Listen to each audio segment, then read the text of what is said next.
Hello, and thank you for watching Level Up Computers and Technology. My name is Eric, and today we'll be answering the following question. Is a laptop from 2013 still worth using in 2019?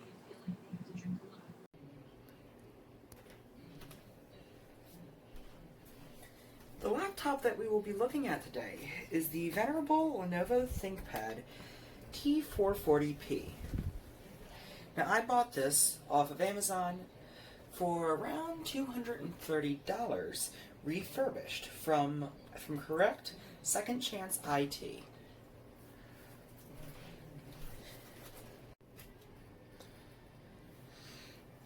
On the outside, it looks like your typical Lenovo ThinkPad.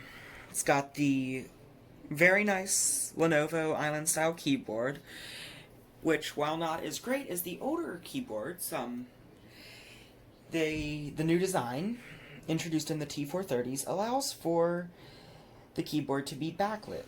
And as with most ThinkPads, it has the iconic trackpoint pointing stick directly in between the G, H, and B keys, which acts as an alternative option for a mouse and is still used by many people to this day. The reason I chose this ThinkPad in 2019 over others is quite simple. It is the last one that allows for an upgradable CPU in addition to the RAM and hard disk drive. My laptop came with a 500GB hard drive and a dual-core 4th generation Intel Core i5. As I mentioned before, the processor in this laptop can be upgraded to a quad-core 4th gen Intel Core i7, making this the last Lenovo ThinkPad to offer this kind of upgradability. Future models only allow you to upgrade the RAM and hard drive, and past that, you get about SSD upgrades. In fact, if I'm correct, the newest models do not even allow you to upgrade the RAM, only allowing you to upgrade the SSD. So the BIOS is pretty much like any other laptops. It tells you your CPU, how much RAM it's in there, BIOS version. You've got the asset tag like normal. You've got all your little settings for like virtualization, date and time, security, your startup settings, all the normal stuff. But now we should probably boot this into Windows.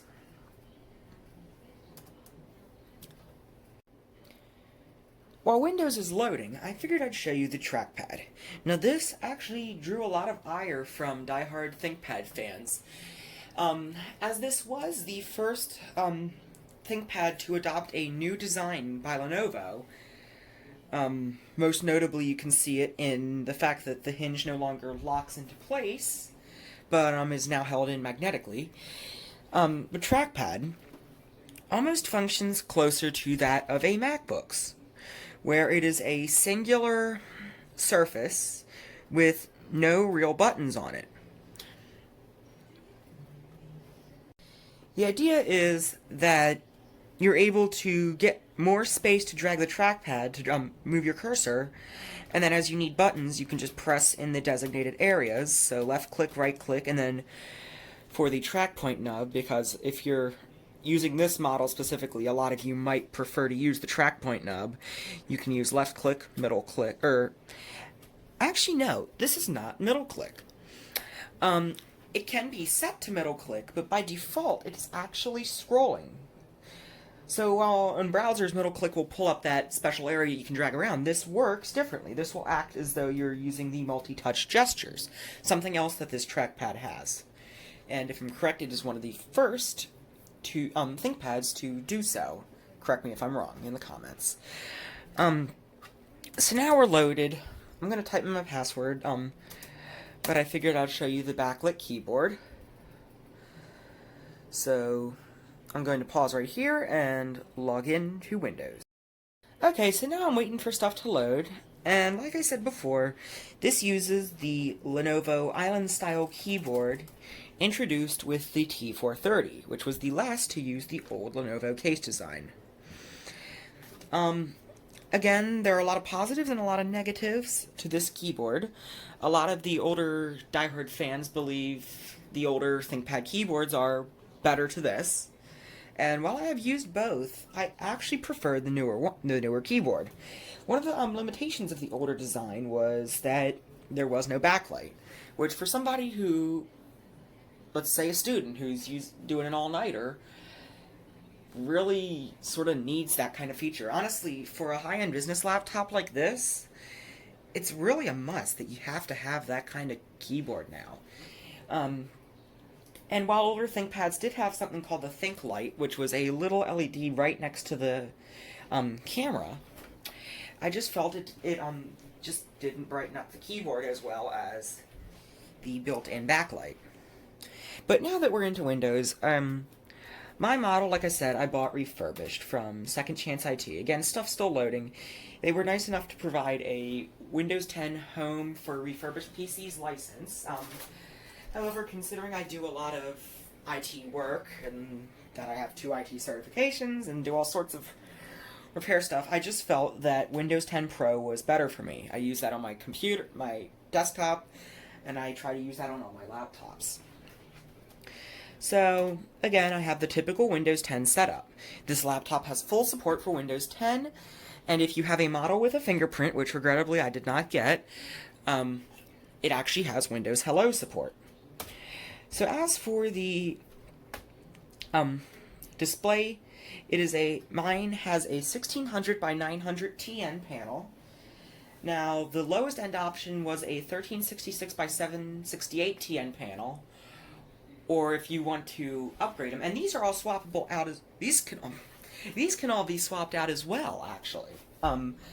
Much like the CPU, RAM, hard drive, and battery. In fact, if I wanted, I could buy a 1080p IPS panel and put that in here, which, according to the ThinkPad community, is one of the best things that you could do to this. Again, another really good thing you could do to this is actually take a trackpad from the T440 and put that in here, because again, this trackpad, I like it, but not many else do. So you got this 1600 by 900, which for me is good enough. I mean, I'm not really looking to put too much into it. Like I said, I spent $230 on this thing. It's a back to school. I really got this halfway through the school year, and for what it does it well. You know, I can play Minecraft. I can play GTA and Windows, but other than that, I mean, really don't expect this to be a gaming laptop. So here's the i5 4300M. Here are the 12 gigabytes of RAM I have. Again, it's a hard drive, so it ends up taking a lot more activity, and it's a little heavy. That's my VirtualBox setup. Dual band wireless from Intel, and it's got Intel HD graphics 4600. Common thing people in the ThinkPad community like to do is they like to make Hackintoshes out of their ThinkPads. Because when you think about it, the ThinkPad is really just the Windows equivalent to a MacBook. Or in other words, a MacBook that doesn't suck. And believe it or not, with a few BIOS tweaks, this is mostly compatible with macOS Mojave, which I would also assume will make it compatible with Catalina once the proper hacks come out. So I'm going to load up some Minecraft real quick, and I'm just going to pull up and see what the FPS, the frame rates are. Again, I really don't have much equipment, I don't have much editing, nor do I have much experience in reviews, so... and this is my first episode. I'm actually shooting this... I'm shooting this in midnight on my birthday, so... I slept for most of the day, not feeling too well, so... But, I just happened, I bought myself a domain as a birthday gift. Myself, yay. So we're gonna let Minecraft load. While we're at it, some other things I might be reviewing soon include a mid-2010 MacBook, the white polycarbonate ones. And that's about it. I have an Inspiron 2-in-1 that I'm going to be fixing up soon, but that'll have to wait. So, just going to let this load. Again, for me, the 16:9 panel works really well. And some other things I figured I should mention. It's got ports. Lots of them. It's got here, it has a DVD drive, which is really nice to have. Has 2 USB Type 2, Kensington lock slot, Ethernet, charging port, obviously, because this is a laptop. VGA, a combination headphone microphone jack, mini display port, not Thunderbolt, so it's like the, again, it's like a lot of the MacBooks from this era, and 2 USB 3, and an SD card slot. And then on the bottom, it has a docking connector. Because this is a business laptop, you can buy a dock for this, and you connect the dock to monitors, cables, keyboards, etc., and this will become a full desktop once you plug it in.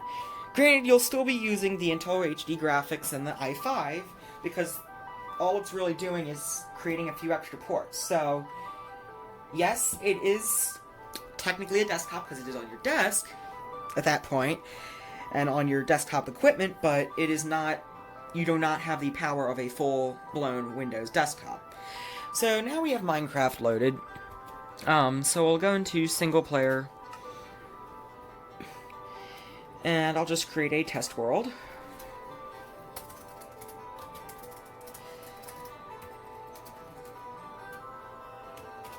And the reason I'm doing it like this is because I do not want to cause any, like, slowdown by screen recording.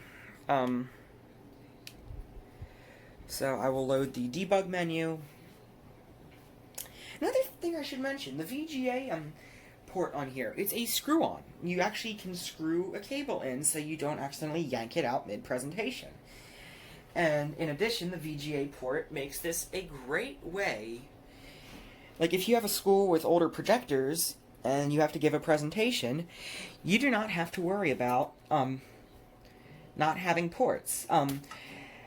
Now, I do have a dongle. Let me just check something. Video settings. So, at 12 chunks, 120 FPS, though this should be set to unlimited just to test. F9 and F3.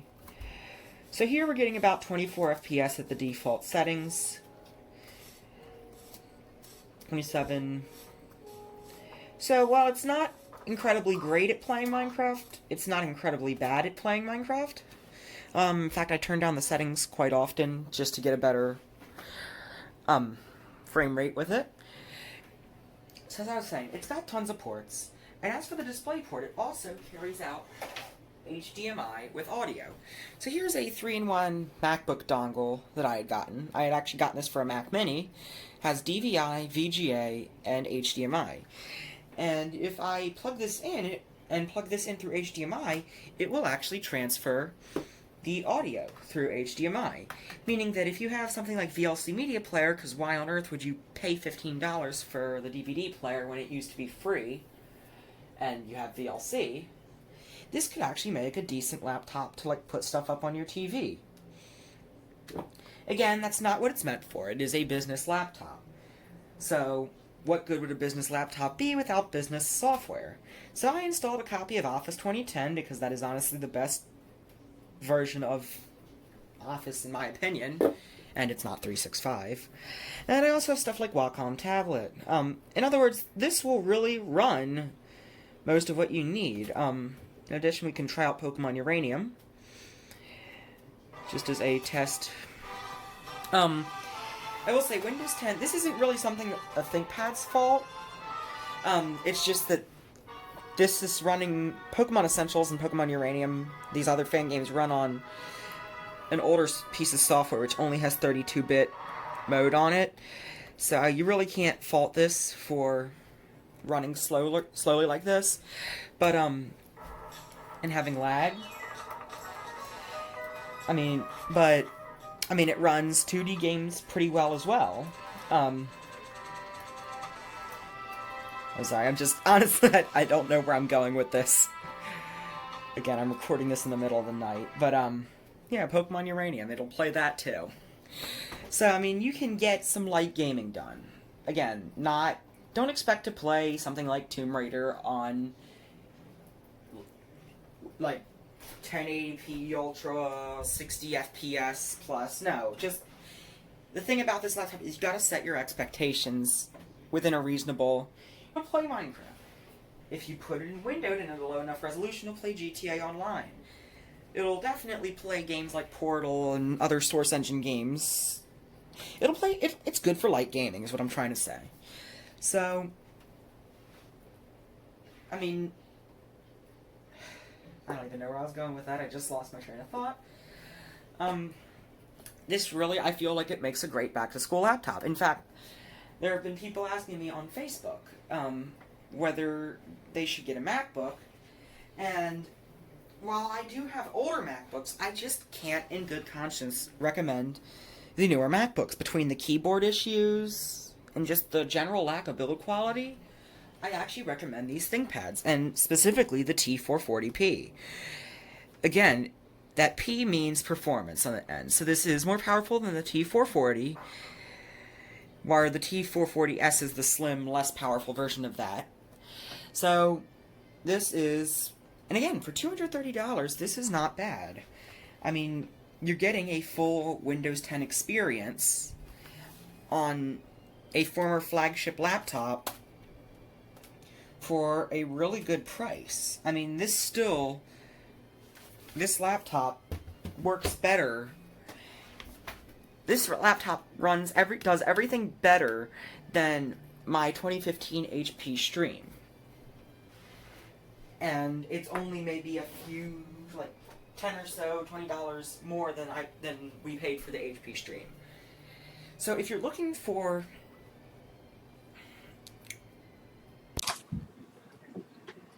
In conclusion, the Lenovo ThinkPad T440p is one of the best laptops that I have used in my life.